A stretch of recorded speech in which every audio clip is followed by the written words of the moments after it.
رژیم جنایەتکار جمهوری ئیسلامی لە وەختی واتگەزە سەرکار وە خوێن ڕەشانن و زیندانیکردن و سەرکوب توانستگە تا ئالان حکوومەت خۆی هەڵز بکەیت لە چەند ڕۆژە گذشتە کە لە شارەی لە کوردستان و بخصوص لە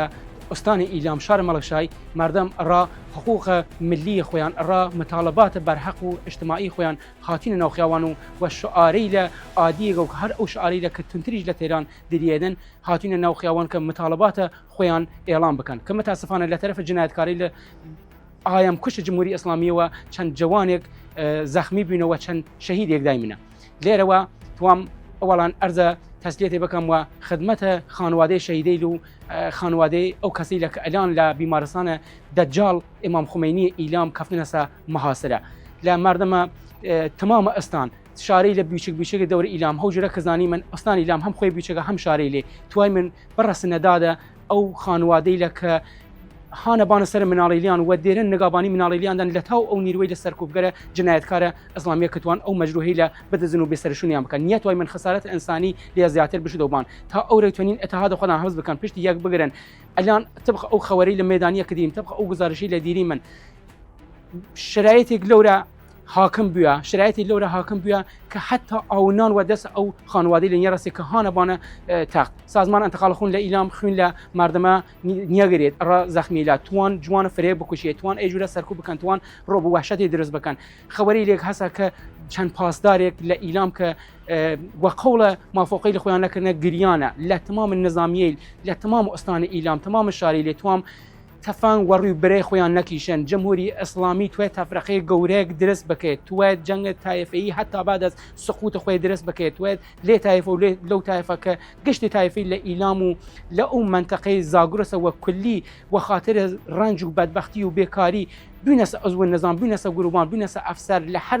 دەرەجەیە کە هەن توێت و دەستی یەکتر ئەو مردمە مخالفە بکوشێت توێت ئەگەرێگە خامنەیە خائنە جنایەتکار دڕۆشتر فرار کرد ئەو ساختارە نەمان مردمە کورد هەمیشە دەرگیری یەکون وای خاطرە لیدان توام هەم لە مردمە و هەم لە ئەفراد نظامیەکەوە هەر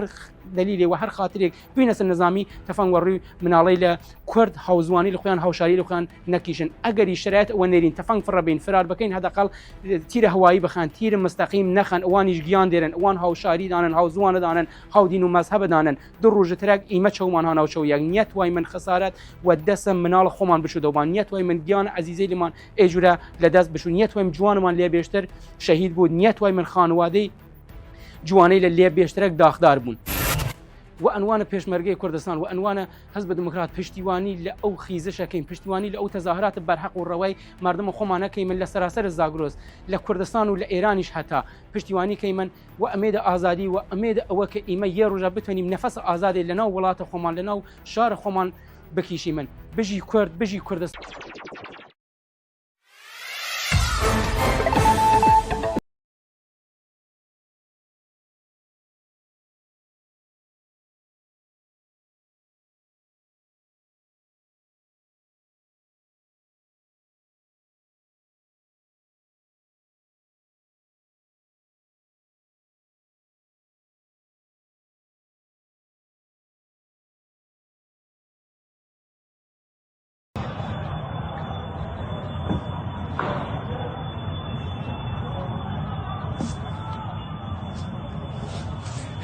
من اینجا کمه